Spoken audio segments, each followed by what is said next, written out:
এদিকে আজ সকাল থেকে ঢাকা বিশ্ববিদ্যালয়ের অধিভুক্ত ৭ কলেজের সামনে অবরোধের ডাক দিয়েছেন শিক্ষার্থীরা। এ সময় তারা তাদের সাথে অসদাচরণের অভিযোগে ঢাবি উপাচার্যের বিচার নিশ্চিত না করা পর্যন্ত অবরোধ চালিয়ে যাওয়ারও হুঁশিয়ারি দেন। রোববার রাত ১১টা ঢাকা কলেজ ক্যাম্পাস থেকে শিক্ষার্থীদের মিছিল ঢাকা বিশ্ববিদ্যালয়ের উপাচার্যের বাসভবন অভিমুখে।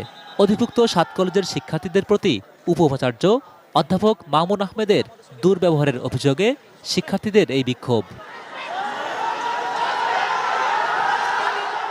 বিক্ষোভরত শিক্ষার্থীরা নীলক্ষেতে পৌঁছালে তাদের আটকে দেয় ঢাকা বিশ্ববিদ্যালয়ের শিক্ষার্থীরা। ঘণ্টাখানেক শান্তিপূর্ণ সহাবস্থানের পর এক পর্যায়ে উভয় পক্ষের মধ্যে শুরু হয় ইটপাটকেল নিক্ষেপ, ধাওয়া পাল্টা ধাওয়া। কিছু পরে ঢাকা কলেজের পক্ষে ইডেন মহিলা কলেজ ও বাংলা কলেজের শিক্ষার্থীরাও যোগ দেয় সেখানে। উনি যদি খারাপ আচরণ না করতো তাহলে এটা হতো না। উনি খারাপ আচরণ করেছিল, এই জন্য এটা হয়েছে, এতটুকু বাড়ছে বিষয়টা। পুলিশ আইসা কি করে আমাদের একদম ক্যাম্পাসের ভিতরে টিয়ার মারে, এটা কোন ধরনের? আমার কথা হলো দুই পক্ষের এটা ভুল বুঝাবুঝি। এটা কিন্তু ঢাকা বিশ্ববিদ্যালয়ের সাথে আমাদের কোনো আন্দোলন না। আন্দোলনরত শিক্ষার্থীদের হঠাতে টিয়ার গ্যাস ও সাউন্ড গ্রেনেড ছোড়ে পুলিশ। মধ্যরাতে নীলক্ষেত রূপ নেয় রণক্ষেত্রে।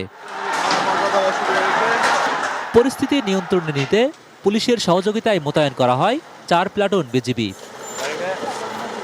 রাত ১টা নাগাদ সেখানে আসেন বৈষম্য বিরোধী ছাত্র আন্দোলনের আহ্বায়ক হাসনাত আব্দুল্লাহ। সব পক্ষকে শান্ত থাকার আহ্বান জানান তিনি। পরে রাত ৩:১ নাগাদ দাবি দেওয়া তুলে ধরে সংবাদ সম্মেলন করেন ৭ কলেজের শিক্ষার্থীরা। এ সময় তারা সকাল ৯টা থেকে অধিভুক্ত ৭ কলেজের সামনে অবরোধের ঘোষণা দেন। আমরা আর ওদের আন্ডারে একটা পরীক্ষাও দিব না।